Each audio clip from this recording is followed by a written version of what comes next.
Richard looked around. Every head was bent low over the drawing paper. No one was looking at her. It was now or never. She took a deep breath and swooped towards the pencil case. But just at that moment one of the goblins looked up and saw her. "Fairy," he hissed, slamming his hand down on the pencil case. "Time to get out of here." He zipped it up and climbed across the table, trying to reach the door. The other goblin followed him, and the fairy stuck under the table. They zoomed around the legs of their classmates, trying to stay out of sight and still keep up with the goblin's stamping feet. Suddenly they heard a deep voice shout, "Stop!" It was Mr. Beaker, and he sounded very angry. The goblins froze. "How dare you climb onto the table!" he exclaimed. "Mr. Beaker." His voice was very loud now the girls were so small. He started to scold the goblins, and the fairies hovered under the table beside them. "This is our last chance," Trusty whispered. "Look." She pointed at the goblin who was holding the pencil case under the table. Moving as quietly as they could, Rachel and Kirsty edged closer to the pencil case. They picked up the metal zipper and started to ease it open very slowly. The girls could only hope that the goblin wouldn't feel the movement until it was too late. Marissa waited until the opening was big enough to fit through. Then she darted inside.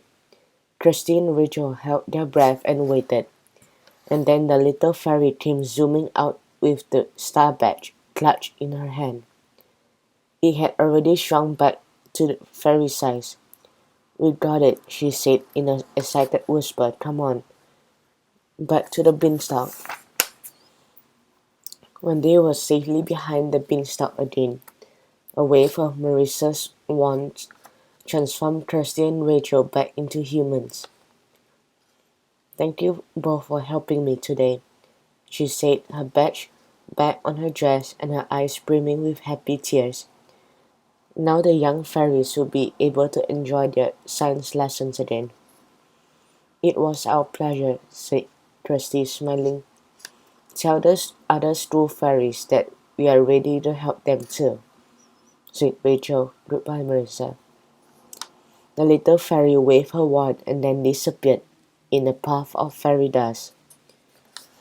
Kirsty peered out from behind the beanstalk.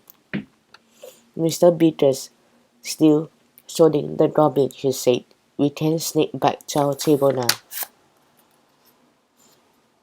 Mr. Beaker sent the goblins back to the table and told them to keep drawing. A few seconds later, when he looked around the room, Kirsty and Rachel were working on a plan together. It was as if they had never left their seats. At the end of the lesson, Mr. Beaker came to look at the girls' work.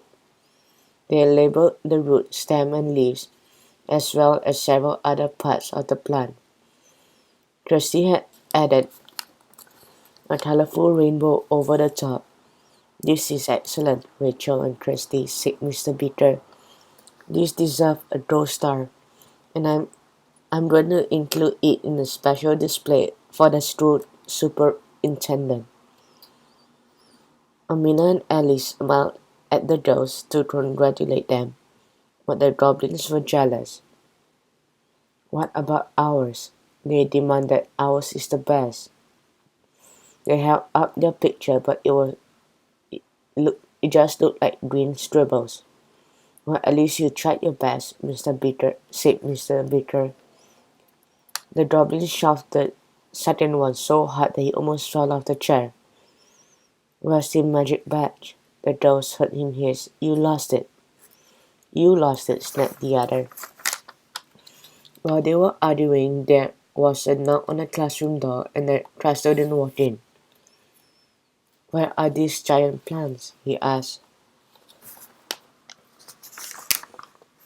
Mr. Beaker turned to point at the beanstalk, found that they had both shrunk to the size of a small potted plant. His mouth fell open. But but they were huge, he exclaimed. The custodian looked doubtful. But then other children started to speak at once. They were enormous. They filled up half the room. They were like trees. The custodian laughed and shook his head. Well, there's only one explanation, he said. They must have been magic beanstalk. He walked around, still shaking his head, as Rachel and Kirsty shared a secret smile. The custodian had no idea that he was absolutely right. I wonder if there will be more fairy magic waiting for us tomorrow, said Rachel, as they cleaned up and put away their pencil cases. I hope so, said Kirsty. There are 3 more star badges to find. And I'm really looking forward to meeting the other the fairies very soon.